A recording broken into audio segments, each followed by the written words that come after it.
11 सितंबर साल 2001 का वो दिन भला कोई कैसे भूल सकता है, जब अमेरिका के वर्ल्ड ट्रेड सेंटर पर हुए हमलों ने पूरी दुनिया को हिला कर रख दिया था। आतंकवादी संगठन अल-कायदा की तरफ से किए गए इन हमलों के बाद पूरे विश्व में सुरक्षा को लेकर कई सवाल खड़े हो गए थे। हालांकि महाशक्ति अमेरिका पर हुए इस हमले के बाद अमेरिका ने आतंकवाद के खिलाफ बिगुल बजा दिया, लेकिन उस हमले के बाद न सिर्फ अमेरिका बल्कि पूरी दुनिया में कई बदलाव आए। नमस्कार दोस्तों, मैं हूं अर्पित और आपका स्वागत है हमारे YouTube चैनल हिंदी पैक पर, जहां हम आपके लिए लेकर आते हैं कई इंटरेस्टिंग और इन्फॉर्मेटिव वीडियोस। आज हम आपको अपने इस वीडियो में बताने वाले हैं 9/11 अटैक के बारे में। जी हाँ, आखिर इस अटैक के बाद दुनिया में क्या क्या बदलाव हुए, तो चलिए शुरू करते हैं हमारा आज का ये वीडियो। 9/11 का हमला एक ऐसा हमला था जिससे अमेरिका दहल उठा था और पूरी दुनिया सहम गई थी। इस दुनिया की सबसे बड़ी शक्ति अमेरिका के न्यूयॉर्क में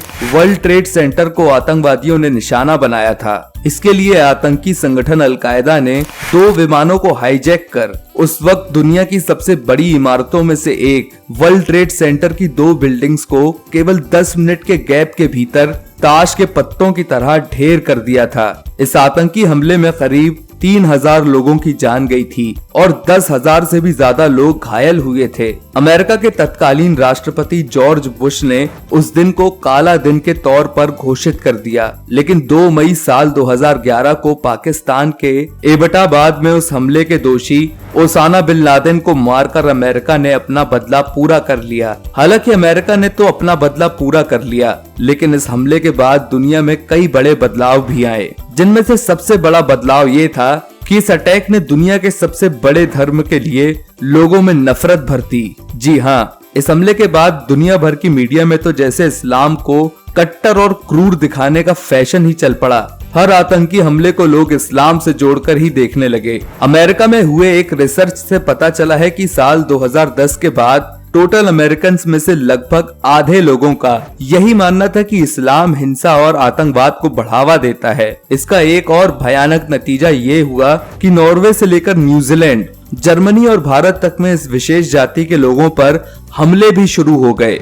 शायद ये बात आपको मालूम ना हो, इस अटैक के बाद अमेरिका ने अपने ही लोगों की प्राइवेसी भी छीन ली। जी हाँ, देश की सिक्योरिटी का हवाला देकर अमेरिकी गवर्नमेंट ने उस वक्त एक ऐसा कानून पास करवाया। इस एक्ट का नाम है पैट्रियट एक्ट। होमलैंड सिक्योरिटी के नाम पर इस एक्ट को लागू कर दिया गया। दरअसल पैट्रियट एक्ट अमेरिका सरकार को ये परमिशन देता था कि वो अपने ही देश के लोगों की जासूसी कर सकें। वो किसी भी माध्यम से अपने नागरिकों की जासूसी कर सकते हैं। ये हर किसी को कवर करता था। उस वक्त के प्रेसिडेंट जॉर्ज बुश ने एनएसए को वायर टैप्स के जरिए अमेरिकी धरती पर भी विदेशी कम्युनिकेशन का मेटा डेटा इकट्ठा करने की परमिशन दे दी। वहीं अमेरिका के 9/11 और भारत में हुए 26/11 के बाद भारत में भी निगरानी बढ़ने लगी। भारत में नेटग्रिड और नेत्रा जैसे सर्वाइलेंस प्रोग्राम शुरू किए गए, जिसके जरिए लोगों की हर छोटी से छोटी बातों पर सरकार नजर रखने लगी। वहीं भारत की सरकार पर तो विदेशी कंपनी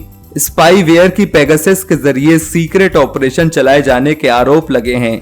जी हाँ, अमेरिका में 9/11 के हमले के बाद अब दुनिया भर में फोन और दूसरे डिवाइसेस के जरिए भी निगरानी की जाने लगी है। इसके बाद ही दुनिया भर के देशों ने सिक्योरिटी लिहाज से चेहरे की पहचान और बायोमेट्रिक पर जोर दिया। वहीं गाड़ियों की ट्रैकिंग और सीसीटीवी भी अब पूरी तरह से सिक्योरिटी का हिस्सा बनने लगी हैं। दोस्तों, 9/11 अटैक के बाद दुनिया भर में जो सबसे बड़ा बदलाव आया वो एयरपोर्ट पर देखने को मिला। जी बिल्कुल, वो भी वहां की सिक्योरिटी पर। इस अटैक से पहले एयरपोर्ट की सिक्योरिटी इतनी टाइट नहीं थी जितनी अब है। उस वक्त एयरपोर्ट पर महज 15 मिनट पहले पहुंचना भी काफी होता था। चेकिंग के नाम पर भी सिर्फ एक आईडी चेकिंग और मेटल डिटेक्टर होता था, जिस तरह मॉल में लगा होता है, बस वैसा ही। आपके सामान की भी चेकिंग बहुत ज्यादा नहीं होती थी, लेकिन इस अटैक के बाद हवाई यात्रा तो जैसे एक अग्नि परीक्षा ही बन गई है। अब आपको अगर कोई फ्लाइट लेनी है तो उसके लिए कम से कम आधे घंटे 40 मिनट पहले तो जाना ही पड़ेगा। चेकिंग के लिए भी आपको अपनी फुल बॉडी स्कैन करवानी पड़ती है। साथ ही कई बार आपको अपने जूते और बेल्ट तक उतारने पड़ जाते हैं। आपके एक एक सामान की चेकिंग होती है, जहां आपके लैपटॉप और मोबाइल जैसे बाकी डिवाइसेस को भी बाहर निकालना पड़ जाता है। अब तो आपका आईडी, पासपोर्ट, बोर्डिंग पास सब कुछ प्रॉपर चेक किया जाता है। वहीं अमेरिका में तो चेकिंग के नाम पर इमिग्रेशन अधिकारियों के सवालों की लिस्ट भी शामिल होती है। वहीं इस हमले के बाद पायलट्स की सुरक्षा पर भी विशेष ध्यान दिया गया। उड़ान के वक्त कॉकपिट के दरवाजों पर आर्म्ड ताले और कैमरे लगाए जाने लगे ताकि पायलट दरवाजा अनलॉक करने से पहले ये देख सके कि कौन दरवाजे पर नॉक कर रहा है। शायद आपको याद हो कि अमेरिका के वर्ल्ड ट्रेड सेंटर पर हमले करने की वजह ओसामा बिन लादेन ने ये बताई थी कि अमेरिका मिडिल ईस्ट के देशों में बहुत ज्यादा इंटरफेयर करता है। लेकिन हमले के बाद तो ये चीजें और भी ज्यादा देखने को मिली। 9/11 के बाद अमेरिका अफगानिस्तान में एंटर करता है, इराक में भी घुसता है।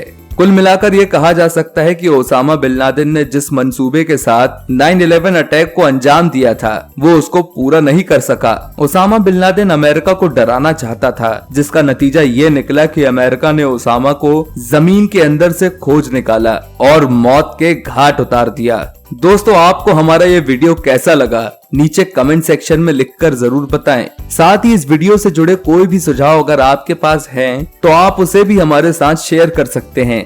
धन्यवाद।